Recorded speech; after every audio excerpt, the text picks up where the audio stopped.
Dari penciptaan hingga padang gurun, menemukan hati Tuhan di 5 kitab pertama. Shalom sahabat firman Tuhan. Hari ini kita akan menelusuri kisah besar karya Tuhan yang tertulis dalam 5 kitab pertama dalam Alkitab dari Kejadian hingga Ulangan. Kitab-kitab ini bukan sekadar sejarah, tetapi fondasi iman, yang menyingkapkan siapa sang pencipta itu, bagaimana ia berhubungan dengan manusia, dan bagaimana kasih serta kesetiaannya dinyatakan dari zaman ke zaman.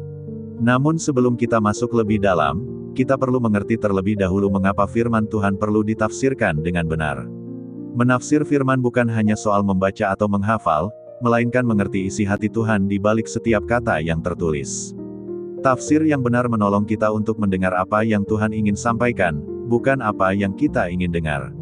Karena itu, setiap kali kita membaca firman, kita harus memperhatikan konteks sejarah, budaya, dan tujuan penulisannya. Firman Tuhan berkata dalam 2 Timotius pasal 3 ayat 16-17.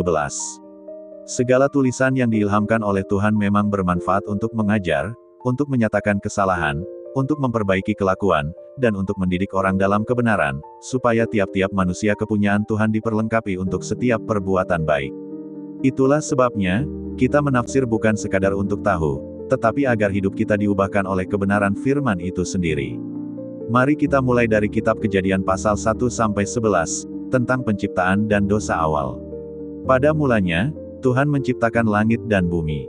Firman-Nya berkata dalam Kejadian pasal 1 ayat 1. Pada mulanya Tuhan menciptakan langit dan bumi. Semua yang ada diciptakan dengan kehendak dan kuasa firman-Nya. Dan ketika Ia memandang seluruh ciptaannya, Ia berkata, sungguh amat baik. Kejadian pasal 1 ayat 31. Manusia pun diciptakan menurut gambar dan rupanya. Tuhan membentuk manusia dari debu tanah, menghembuskan napas kehidupan, dan menjadikannya makhluk hidup. Manusia ditempatkan di Taman Eden untuk bersekutu dengan Sang Pencipta, menikmati kasih dan keharmonisan. Namun ketika manusia lebih memilih untuk mendengar suara ular daripada suara Tuhan, dosa masuk ke dalam dunia. Sejak saat itu, hubungan yang sempurna menjadi rusak. Manusia bersembunyi dari hadapan Tuhan, seperti yang tertulis dalam Kejadian pasal 3 ayat 9. Tetapi Tuhan memanggil manusia itu dan berfirman kepadanya, "Di manakah engkau?" Itulah panggilan kasih yang pertama, Tuhan mencari manusia yang telah jatuh. Sejak itu, dosa terus berkembang. Kain membunuh Habel, bumi dipenuhi kekerasan, dan manusia berusaha meninggikan diri dengan membangun menara Babel.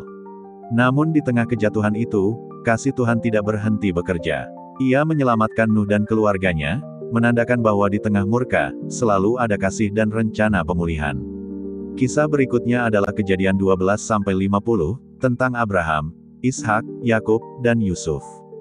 Di sini kita melihat Tuhan memanggil satu orang untuk menjadi berkat bagi banyak bangsa. Firman Tuhan berkata dalam Kejadian pasal 12 ayat 1-2. Pergilah dari negerimu dan dari sanak saudaramu dan dari rumah bapamu ini ke negeri yang akan kutunjukkan kepadamu. Aku akan membuat engkau menjadi bangsa yang besar, dan memberkati engkau. Abraham belajar berjalan dengan iman. Ia meninggalkan kenyamanan demi mengikuti panggilan Tuhan. Ketika Tuhan meminta Ishak, anak tunggalnya, untuk dipersembahkan, Abraham taat, karena ia percaya bahwa Tuhan sanggup menghidupkan kembali anaknya. Ibrani pasal 11 ayat 19 mencatat, karena ia berpikir, bahwa Tuhan berkuasa membangkitkan orang-orang sekalipun dari antara orang mati. Lalu dari Abraham lahirlah Ishak, Yakub, dan Yusuf. Yakub, yang dikenal sebagai penipu, akhirnya berubah setelah bergumul dengan Tuhan di tepi sungai Yabok. Dalam Kejadian pasal 32 ayat 28, Tuhan berkata kepadanya, "Namamu tidak akan disebut Yakub lagi, tetapi Israel, sebab engkau telah bergumul melawan Tuhan dan manusia, dan engkau menang." Perjumpaan itu mengubah hidup Yakub. Yusuf, anak Yakub, dijual sebagai budak, difitnah, dan dipenjara, namun ia tetap setia. Akhirnya, ia dipakai Tuhan untuk menyelamatkan banyak orang dari kelaparan. Yusuf berkata dalam Kejadian pasal 50 ayat 20, "Memang kamu telah mereka-rekakan yang jahat terhadap aku, tetapi Tuhan telah mereka-rekakannya untuk kebaikan." Inilah gambaran tangan Tuhan yang bekerja di balik penderitaan. Berlanjut ke kitab Keluaran, kita melihat karya penebusan yang agung. Bangsa Israel tertindas di Mesir, tetapi Tuhan mendengar jeritan mereka. Dalam Keluaran pasal 3 ayat 7, Tuhan berfirman, Aku telah memperhatikan dengan sungguh kesengsaraan umatku di tanah Mesir, dan aku telah mendengar seruan mereka. Tuhan kemudian mengutus Musa untuk membebaskan umatnya, dan dengan kuasanya yang besar, ia membawa mereka keluar dari perbudakan. Namun pembebasan bukanlah akhir. Di Gunung Sinai, Tuhan memberikan hukumnya dan menetapkan perjanjian. Ia berfirman dalam Keluaran pasal 19 ayat 5-6. Jikalau kamu sungguh-sungguh mendengarkan suaraku dan berpegang pada perjanjianku, maka kamu akan menjadi harta kesayanganku sendiri di antara segala bangsa. Inilah panggilan untuk hidup kudus dan taat. Mereka dibebaskan bukan untuk hidup semaunya, tetapi untuk hidup bagi Tuhan yang telah menebus mereka. Kitab Imamat berbicara tentang kekudusan, ibadah, dan pendamaian. Banyak orang menganggap kitab ini sulit, tetapi di dalamnya terdapat pesan yang sangat dalam, bahwa Tuhan adalah kudus dan umatnya juga harus kudus. Dalam Imamat pasal 19 ayat 2, Tuhan berfirman, "Kuduslah kamu, sebab aku kudus." Setiap korban persembahan yang dilakukan, setiap darah yang tercurah di atas mezbah, semuanya menunjuk kepada satu kebenaran besar, manusia berdosa membutuhkan pendamaian.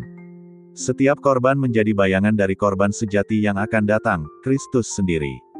Seperti tertulis dalam Ibrani pasal 9 ayat 12.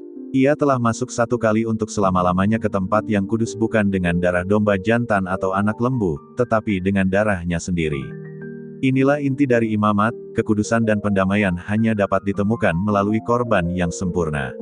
Perjalanan berlanjut dalam kitab Bilangan. Bangsa Israel berjalan di padang gurun, tempat ujian, tempat pembentukan, dan tempat di mana iman diuji. Namun mereka sering bersungut-sungut dan memberontak. Dalam Bilangan pasal 14 ayat 11, Tuhan berfirman kepada Musa, "Berapa lama lagi bangsa ini menista aku, dan berapa lama lagi mereka tidak percaya kepadaku?" Meski demikian, Tuhan tetap setia. Ia memberi mereka mana dari langit, Bilangan pasal 11 ayat 9, air dari batu, Bilangan pasal 20 ayat 11, dan tiang awan serta tiang api sebagai penuntun.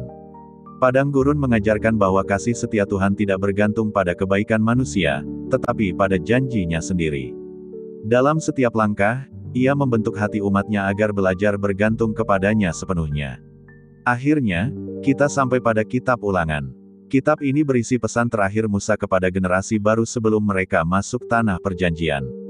Musa mengingatkan mereka agar jangan pernah melupakan perbuatan Tuhan. Dalam Ulangan pasal 6 ayat 5, ia berkata, "Kasihilah Tuhan, Tuhanmu, dengan segenap hatimu, dengan segenap jiwamu, dan dengan segenap kekuatanmu." Ketaatan bukan karena takut, melainkan karena kasih. Musa juga berkata dalam Ulangan pasal 8 ayat 2, "Ingatlah seluruh jalan yang telah kau tempuh selama 40 tahun di padang gurun, supaya engkau rendah hati dan supaya nyata apa yang ada di dalam hatimu." Pesan ini menegaskan bahwa setiap pengalaman hidup adalah bagian dari rencana Tuhan untuk membentuk karakter umatnya. Hidup yang diberkati hanya dimiliki oleh mereka yang memilih untuk tetap setia. Dari semua kisah ini, sahabat firman Tuhan, kita melihat satu benang merah yang indah. Tuhan menciptakan, menebus, membentuk, dan memanggil umatnya untuk hidup dalam kekudusan serta ketaatan. Firman-Nya bukan hanya sejarah, tetapi kehidupan. Ia yang menuntun bangsa Israel keluar dari Mesir, masih menuntun kita hari ini. Keluar dari dosa, menuju kehidupan yang penuh terang, pengharapan, dan kasih yang kekal. Seperti tertulis dalam Mazmur pasal 119 ayat 105, "Firman-Mu adalah pelita bagi kakiku dan terang bagi jalanku." Kiranya setiap kita terus hidup dipimpin oleh firman-Nya, menafsir dengan hati yang tulus, dan menjalani setiap hari dengan iman yang hidup. Sebab Ia yang memulai karyanya, setia untuk menyelesaikannya sampai akhir.